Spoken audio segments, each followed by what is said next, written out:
જય શ્રી રામ મારા વાલા, કેમ છો? મજામાં? ફરી હું ભરત પટેલ તમારી સમક્ષ આવી ગયો છું એક નાની મસ્ત વાર્તા લઈને, જે ખરેખર આપણા જીવનને પણ લાગુ પડતી હોય છે. એક નગર હતું, એમ બહુ મોટા શેઠ એટલા મોટા હતા, ધનવાન હતા, છતાં એમનો લાલચ, એનો લોભ એટલો બધો કે વાત ન પૂછો. ક્યાંથી ધન મળે, બસ ધન એકઠું કરવું. ક્યારે સમાજમાં, ક્યારે પોતાનામાં, ક્યારે ગામમાં, ક્યારે સત્કર્મમાં, બસ રૂપિયો વાપરવાનો નહીં, બસ ખાલી ધન ભેગું જ કરી રાખવાનું. આવો એમનો નિયમ. તે યુવાનીમાં તો ખૂબ કમાણા, ઉંમર થઈ પછી પણ બસ ખૂબ કમાણા રૂપિયા. રૂપિયા તે આખું ઘર ભરાઈ ગયું, એમ કંઈ તો હાલે એમ કે રૂપિયા ઘરમાં ઢગલો થઈ ગયા. તો હવે ઉંમર મોટી થઈ એટલે વિચાર કરે કે આ રૂપિયા મારે ક્યાં વાપરવા, ક્યાં રૂપિયા રાખવા. તો જોયું તો સમય આવી ગયો ઉપર જવાનો, ભગવાનના ધામમાં જવાનો સમય આવી ગયો. તો યમરાજજી આવ્યા. એ કે હારો શેઠ, કે તમારો સમય આવી ગયો છે. એ કે શેઠિયો કે ભાઈ, તો ધન જે ભેગું જ કર્યું છે. એ કે મારે ક્યાં વાપરવું એ તો વિચારવાનો સમય મને થયો. એ કે તો હિમરાજજી કે ના, એ મારા હાથમાં નથી. એ કે તમે ધન ભલે ભેગું કર્યું હોય, પણ તમારો સમય આવી ગયો છે. એ કે તમારે 10 મિનિટ છે હવે. એ કે તો શેઠિયો કે સાચી વાત છે, પણ મને ખબર નથી જીવનની, પણ તમે મને સમય દો. એ કે તો હિમરાજજી કે એમ કરો કે હું આપણા જે ઉપર હોય ને, હિમરાજજીના ઉપર બીજા યમપુરીમાં જઈ અને ભગવાનને પૂછતા હોય. કે તો કે ભલે. એ કે પૂછી આવો તો સારું. એ કે હિમરાજજી તો ગયા પ્રભુ પાસે. એ કે શેઠ, એક ગામમાં એક આ શેઠ છે ને, નગરમાં રૂપિયો બહુ છે એના કને, પણ એ વાપરતો નથી સંચોડો સમાજ સેવામાં, સમાજ કલ્યાણમાં, કાંઈ ગામમાં કે કોઈ ધર્મમાં કે પોતાનામાં. બસ રૂપિયા જ ભેગા કર્યા છે. એ કે અને એ ક્યારે એમ કહે શકશો સમય દેવો. એ કે તો પ્રભુ કે એમ કર ને. એ કે ભગવાન તો બહુ દયાળુ છે, આપણે ભલે જે માનીએ એ, બાકી ભગવાન તો ખરેખર બહુ અનંત બ્રહ્માંડના માલિક છે ને, બહુ દયાળુ છે. આપણી ભૂલો ઘણી બધી માફ કરે છે, પણ આપણે જાણી જોઈને કરીએ ને એ માફ નથી કરતા. એટલે બસ આપણે ભગવાનને પ્રાર્થના કરવાની. તો બસ હિમરાજજીને કીધું કે તમે જાઓ, એને એમ કહો કે તને 6 મહિનાનો સમય છે. એ કે 6 મહિના પછી તમારું મૃત્યુ નિશ્ચિંત છે. એ કે તો મને 6 મહિનાનો સમય આપું છું. એ કે તમે 6 મહિનામાં તમારો જેટલો પણ ધન છે ને એ તમે વાપરો. તમે એવા કામમાં વાપરો જે બીજાને ઉપયોગી થાય. હિમરાજજી તો આવ્યા વાણિયા કને, એ શેઠ કને આવ્યા, નગર શેઠ કને. શેઠને કીધું કે ભાઈ, ભગવાન તમારા પર રાજી થઈ ગયા છે. એ કે ભગવાને એમ કીધું કે 6 મહિનાનો તમારો સમય આપીએ છીએ. એ કે તમે કે બસ એ રૂપિયા છે ને, તમે દાન પુણ્ય ધર્મ માટે કામ, સારું કામ કર્યા રાખો. એ કે શેઠી તો ખુશ થઈ ગયો. વાહ, ભગવાનનો જય જયકાર, ભગવાનનો જય જયકાર, વાહ ભગવાન, વાહ. ને ભગવાનનો આભાર માનવા માંડ્યો. ભગવાનનો આભાર માન્યો ને એમના જે ચાલે ગયા. સવાર પડી એટલે એને એમ થયું કે આ જે ગામ છે ને, જે ગામમાં રહું છું ને, એ ગામમાં ચબૂતરો નથી. છેડે ચબૂતરો બનાવી નાખ્યો. પછી ગાયો માટે પાણીનો અવાડો નથી, તો છેટે અવાડા બનાવી નાખ્યા. એવો તો સમય થયો ને, સમયાંતર રોજ ને રોજ કંઈક ને કંઈક નવું આપવાનું. બસ જે બ્રાહ્મણ આવે, જે ઓલા સંતો મહંતો આવે ને, એને બટુક ભજનો 24 કલાક ચાલુ કર્યું.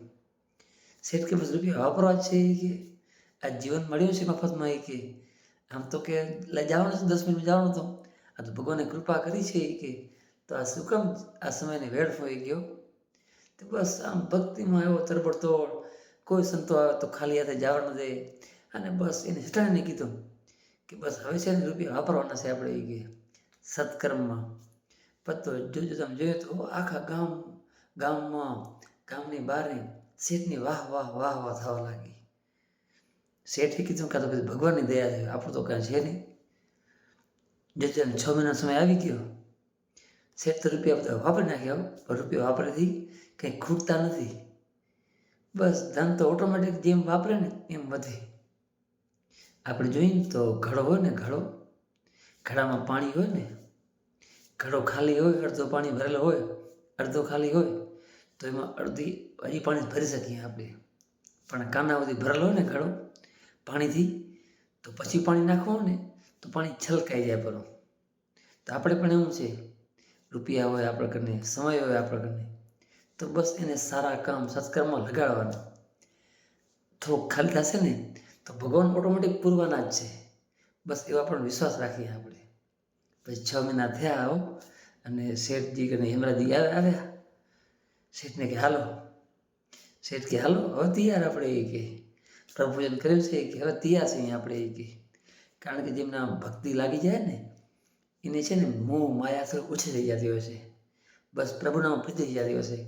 શેઠ તો રાજી થઈ ગયા, કાંઈ વાંધો નહીં કે ભગવાનને સમય 6 મહિના આપ્યો ને એમાં સારું કામ થઈ ગયું. એમાં ખુશ થઈ ગયા કે બસ હવે મેં જીવન જીવ્યું. કારણ કે આટલા તો છે ને રૂપિયા પાછળ શેઠ પાગલ હતા કે બસ મારે ધન જોવે. પણ છેલ્લા 6 મહિના જ જીવી આવી રહી એમ. તો હિમરાજજી તો શેઠને ભગવાન કને લઈ ગયા. ભગવાન કને જઈને ભગવાનને પ્રણામ કર્યા. શેઠે નમસ્કાર કર્યા. ભગવાન કે બેટા તને 6 મહિના સમય આપ્યો હતો ને, ખરેખર તારા 60 વર્ષના જીવનમાં તું 6 મહિના જ જીવ્યો છો. કે તું ફરવા ગયો હોઈશ, તે ઘણી જગ્યાએ દાન કર્યું, ગૌશાળા બંધાવી દીધી છે, તે અલગ જ્યાં ફરવા ગયો ત્યાં સારું દાન આપ્યું, તે ગરીબ ગરબાઓને જમાડ્યા છે, કે જે વસ્તુ હોય એ તે મંદિરોમાં આપી છે, સાધુ-સંતોની સેવા કરી છે. તારા 6 મહિના જ તારા લેખે છે. કે બાકી તારું જીવન તો છે ને તે વેડફી નાખ્યું છે. કે આપણે પણ એવું જ છે, આપણું જીવન છે ને અનમોલ છે. શેઠે પણ કીધું એ કે કદાચ આપણને અરબો રૂપિયા હશે ને પણ સમય આપણે ખરીદી શકતા નથી. માટે જીવન છે ને જીવી લઈએ આપણે. કારણ કે આપણે એક ભગવાનની કૃપા છે કે આપણા શ્વાસ ચાલુ છે. ઘણાને તેવું પણ હોતું હોય છે કે શ્વાસ બંધ થઈ જાય, હોતા હોય શ્વાસ બંધ થઈ જાય. તો બસ રામ નામ સત્ય છે. આપણે તો ભગવાનનો કેટલો આભાર છે કે આ શ્વાસ છે ને ચાલે છે. અને આપણામાં ભગવાને એવી સમજ પણ આપી છે કે ભાઈ સત્કર્મમાં, સારા કામમાં વાપરીએ રૂપિયા. તો આપણા કને જે હોય એવું નથી કે આપણા કને લાખ હોય તો લાખ વાપરવાના, આપણા કને 1000 હોય તો 1000 વાપરવાના. ભગવાન એવું નથી કહેતા. પણ આપણા કને 100 રૂપિયા હોય ને તો એમાંથી 5 રૂપિયા વાપરીએ આપણે, કે 5 રૂપિયાનું કંઈક સારું કામ કરીએ આપણે, જેથી આપણા રૂપિયા લેખે લાગે. ઘણા કને રૂપિયા હોતા નથી છતાં સેવા કરે જ છે. એકવાર કોઈ બસમાં છે ને ભાઈ બેઠા હતા, ત્યાં મોટી ઉંમરના બુજુર્ગ મહિલા આવ્યા. તો એ ભાઈએ સીટ ખાલી કરી નાખી પડી. બાને એમ કીધું કે બા તમે બેસો. કે તો બસ બા ખુશ થઈ ગયા. આપણી જાતની સેવા છે. એવું નથી કે રૂપિયાથી જ સેવા થાય છે. ક્યારેક એવું હોય આપણે કોઈ જતા હોઈએ ને ગૌશાળામાં કોઈ મોટા માણસો હોય એ આપણને નેણ આપતા હોય તો આપણે થોડીક મદદ કરીએ એમાંથી આપણે, તો એ પણ એક જાતની સેવા છે. તો બસ આપણે સેવા કરવાનો મોકો હંમેશા ગોતીએ આપણે. અને થઈ શકે એટલી સત્કર્મ, સેવા, પૂજા, પ્રભુ નામ જરૂર લઈએ. કારણ કે આ જીવન છે ને બીજી વાર મળતું નથી. આ ભગવાને એક જ વાર આપ્યું છે અને બહુ અનમોલ છે એમાં. તો બસ જેમ નગરશેઠને ભગવાને 6 મહિના વધારાના આપ્યા ને તો એ નગરશેઠ જીવી ગયા. 6 મહિનામાં એ આખા જીવનનો સાર કહેવાય ને એ જીવ્યો એને. તો બસ આપણે એમ જ સમજીએ કે ભગવાને આપણને હજી 6 મહિના આપ્યા છે.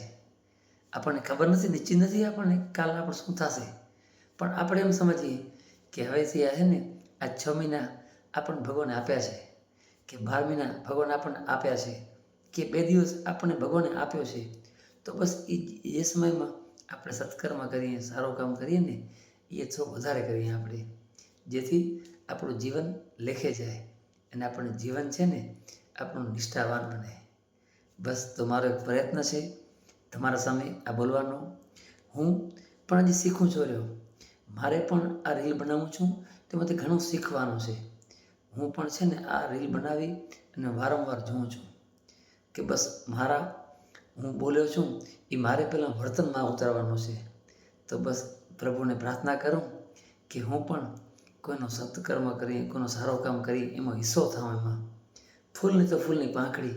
કારણ કે આપણે એટલા મોટા માણસ નથી, પણ જે યથાયોગ્ય સમય થાય ને એ યોગ્ય.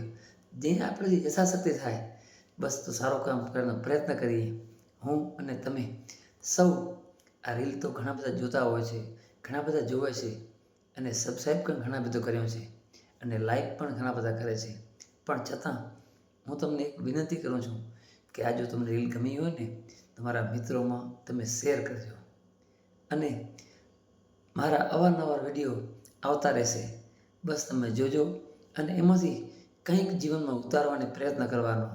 કારણ કે પહેલાં તો હું પ્રયત્ન કરીશ મારા જીવન ઉતારવાનો, પછી તમે પણ તમને યોગ્ય લાગે વાત તો જીવનમાં ઉતારજો. જીવનમાં આનંદ આવશે. જય શ્રી રામ, હર હર મહાદેવ.